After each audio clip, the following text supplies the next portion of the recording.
Hello दोस्तों, स्वागत है आप सभी का आज की कहानी में। कहानी बहुत ज़्यादा इंटरेस्टिंग है, तो कहानी को प्लीज़ लास्ट तक ज़रूर सुनें। ये कहानी छोटी बहू और बड़ी बहू की है। जब बड़ी बहू की शादी हुई थी, तभी से उसने अपने ससुराल का सारा काम संभाल लिया था। कुछ सालों बाद जैसे ही देवर जी की शादी हुई, देवरानी आई तो काम था, थोड़ा सहारा लग जाएगा, मुझे भी थोड़ा आराम मिल जाएगा, सासू माँ को भी थोड़ा आराम मिल जाएगा, घर का काम सुकून से होगा और सभी हम प्यार से मिलकर रहेंगे। लेकिन ऐसा कुछ भी नहीं हुआ। छोटी बहू ने आते ही अपने रंग दिखाना शुरू कर दिया। हर वक्त सर दर्द का बहाना लेकर अपने कमरे में पड़ी रहती है। बेचारी बड़ी बहू घर की जिम्मेदारी अच्छे से संभाल रही थी, लेकिन जब उसने देखा कि छोटी बहू हर वक्त नाटक करती है, तो उसने भी नाटक करके छोटी बहू को सुधारने का फैसला किया। ये कहानी हर घर की है, जहाँ लोग अपने अनुसार बोझ से अपने घर के मतलब को हल कर लेते हैं। ऐसे ही बड़ी बहू ने भी यह जब कदम उठाया, तो देख लिए कि क्या होता है। सुबह का पहला उजाला कमरे की खिड़की से छनकर अंदर आ रहा था। रानू जी ने जैसे ही आंखें खोलीं, उनका हाथ स्वाभाविक रूप से घुटनों पर चला गया। रोज की तरह आज भी दर्द था। उन्होंने थोड़ी बिस्तर पर बैठकर घुटनों पर हल्की मालिश की, फिर धीरे धीरे पलंग से नीचे पैर टिकाए।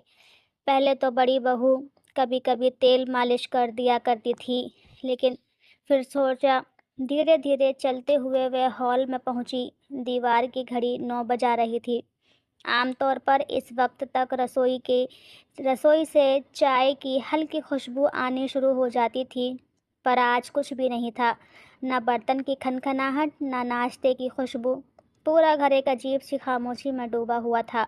उन्होंने एक नज़र रसोई की ओर डाली। गैस ऑफ, सिंक में बर्तन वैसे ही पड़े हुए और चाय की केतली तक धोई नहीं गई थी। वो सोचने लगी, छोटी बहू तो रोज़ देर से उठती है, पर बड़ी बहू वह तो रोज़ 5 बजे उठती थी। कुछ असमंजस में वह बड़ी बहू के कमरे की ओर बढ़ी। उन्होंने दरवाज़ा खटखटाया। भीतर से धीमी और थकी सी आवाज़ आई, माँ जी अंदर आ जाइए। रानू जी ने धीरे से दरवाज़ा खोला। बड़ी बहू कविता बिस्तर में लेटी हुई थी। चेहरा थोड़ा उतरा हुआ, लेकिन आंखें खुली थीं। सास ने चिंतित स्वर में पूछा, क्या बात है बहू, तबीयत तो ठीक है? कविता ने थोड़ा करहाते हुए जवाब दिया, माँ जी, सुबह से थोड़ा सिर भारी लग रहा है, अब शरीर भी टूट रहा है, शायद हल्का बुखार है। आज आप रसोई संभाल लीजिए, मैं ज़रा आराम कर लूँ। रानू जी चुपचाप कविता को देखती रहीं, फिर धीमे कदमों से चलती हुई वह किचन की ओर चली गईं। थोड़ी देर के बाद दोनों बेटे तैयार होकर आए, तो उन्होंने सबको नमकीन पराठे चाय के साथ परोस दिए, क्योंकि इतनी जल्दबाजी में वे और कुछ नहीं बना सकती थीं। एक बड़ी बहू थी जो सबका ख्याल रखती थी। सुबह उठकर ही उसको सबके लिए नाश्ता बनाना होता था। उनके दोनों बेटे झुँझलाकर उठे। बड़ा बेटा कहने लगा, माँ आज मेरी पत्नी की तबीयत ठीक नहीं है, तो ये नाश्ता मिलेगा। छोटा बेटा कहने लगा, माँ मैं ऐसा नाश्ता नहीं खाऊंगा। तब वह कहने लगी, तो अपनी पत्नी को बोलना सुबह जल्दी उठकर रसोई में थोड़ी मदद करने के लिए। बड़ी बहू की तो तबीयत खराब है, वह क्यों नहीं उठी अब तक? तब छोटा बेटा बहाना बनाते हुए कहने लगा, माँ उसकी भी तबीयत ठीक नहीं है, रात में उसे बुखार था। रानू जी चुपचाप हो गईं, क्योंकि छोटी बहू को इस घर में आए हुए 2 महीने हो चुके थे और रोज़ ही कोई न कोई बहाना बनाकर वह देर से उठती थी। तब तक नाश्ता खाना तैयार हो जाता था, तो वह आकर आराम से खा लेती थी, फिर अपने कमरे में जाकर आराम करने लगती थी। कविता भी कई दिनों से ये सब देख रही थी। वह जब भी अपनी सास से देवरानी की शिकायत करती थी, तो रानू जी छोटी बहू को समझाने की कोशिश करती थी कि घर के कामों में बड़ी बहू की मदद किया करो, लेकिन वह तो एक कान से सुनकर दूसरे कान से निकाल देती थी। इसीलिए आज कविता ने भी बीमारी का बहाना बनाकर काम करने से इनकार कर दिया था। अब रानू जी ही दिन भर काम करती रहीं। हालांकि उनकी ये उम्र काम करने की नहीं बल्कि आराम की थी। शाम तक थकान के मारे उनकी हालत ख़राब हो गई थी। 2 दिनों तक उन्होंने सारा काम करना पड़ा। फिर वह दोनों बहुओं को बुलाकर कहने लगी, मेरी तबीयत ठीक नहीं रहती है, मेरे घुटनों में भी दर्द रहता है, आखिर तुम लोग घर के काम क्यों नहीं कर रही हो? तब बड़ी बहू कहने लगी, छोटी बहू बैठकर खाएगी और अकेले मैं ही काम करूँगी। छोटी बहू कहने लगी, मैं क्यों सबके लिए काम करूं? मैं तो बस अपने लिए और अपने पति के लिए खाना बना सकती हूँ, इतने सारे लोगों का काम मुझसे नहीं होगा। रानू जी ने अपना सिर पीट लिया और कहने लगीं, तुम दोनों मिलकर सब काम कर लिया करो, नहीं तो किसी एक पर काम का बोझ नहीं पड़ेगा। लेकिन दोनों में से कोई भी बात सुनने के लिए तैयार ही नहीं थी। बड़ी बहू का कहना था कि छोटी घर के कामों में मदद नहीं करेगी, बहाने बना बना कर काम से बचती रहेगी, तो अकेली मैं सारा काम नहीं करूँगी।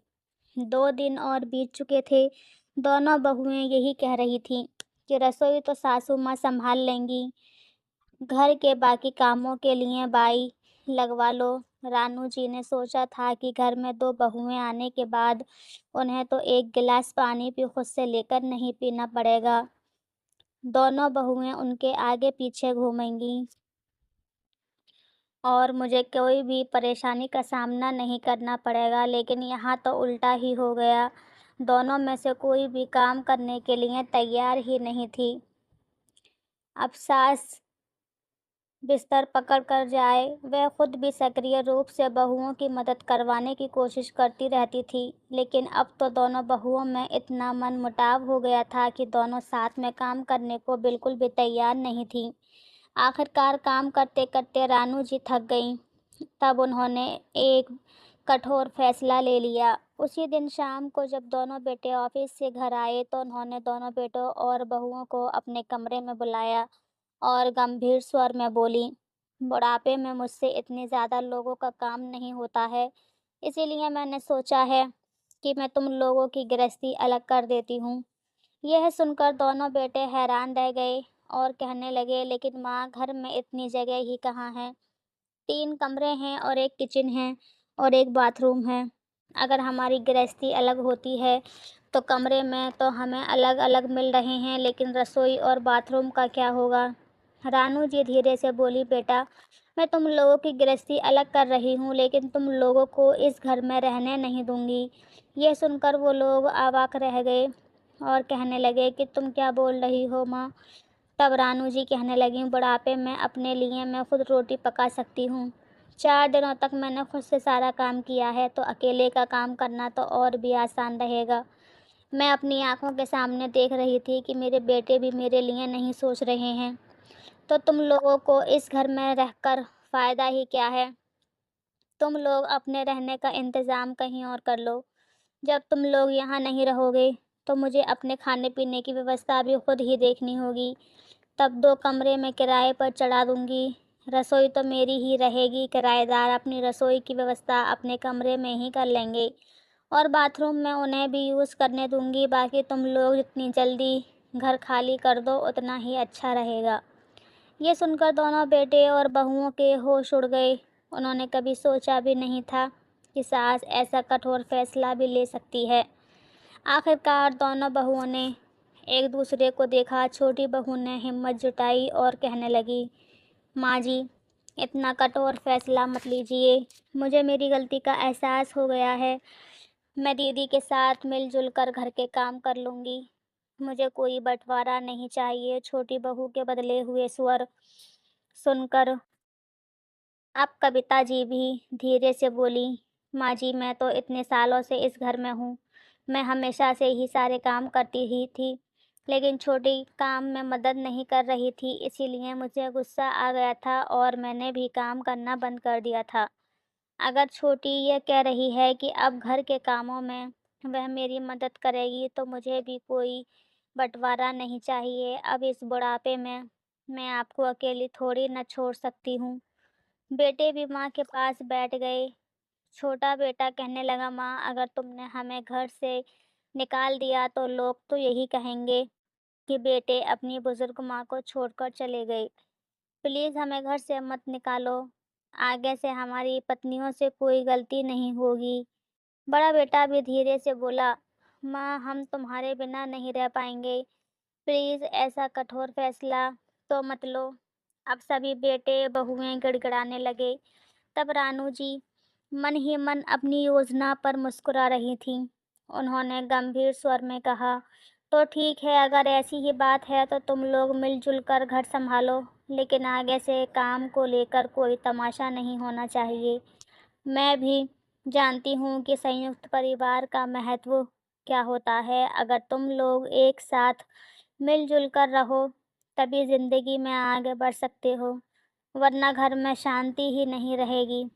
तब लड़ने झगड़ने में ही सारा समय गुजर जाएगा। अब दोनों बहुएं चुपचाप सिर झुकाकर रसोई में चली गईं, ताकि एक दूसरे से बात करके काम का सही ढंग से बंटवारा कर सकें।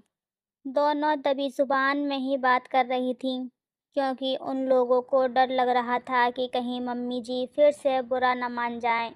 रानू जी को जब रात के खाने में गर्मा गर्म अरहर की दाल, छौंकी हुई लौकी की सब्जी और गर्मा गर्म फुलके मिले तो उनका मन खुशी से खिल उठा। उस दिन के बाद से घर में कभी भी काम को लेकर कोई लड़ाई झगड़ा नहीं हुआ था। दोनों बहुओं ने आपसी समझदारी से मिलजुल कर सारा काम संभाल रही थीं, और ये देखकर रानू जी बहुत खुश थीं। और रानू जी का बुढ़ापा भी सुख से कट रहा था। दोस्तों, घर की मुखिया होने के नाते रानू जी ने सही समय पर उचित कदम उठाया था, तो आज घर में सुख और शांति थी। तो दोस्तों, ये थी हमारी आज की छोटी सी कहानी। आपको ये कहानी कैसी लगी? कमेंट करके ज़रूर बताएं। अगर आपको ये कहानी पसंद आई हो तो इसे लाइक करें और अपने दोस्तों के साथ शेयर करें। आगे भी ऐसी ही कहानियों के लिए हमारे चैनल को सब्सक्राइब करें और बेल आइकन दबाना ना भूलें, ताकि आप हमारी कोई भी कहानी मिस ना करें। धन्यवाद।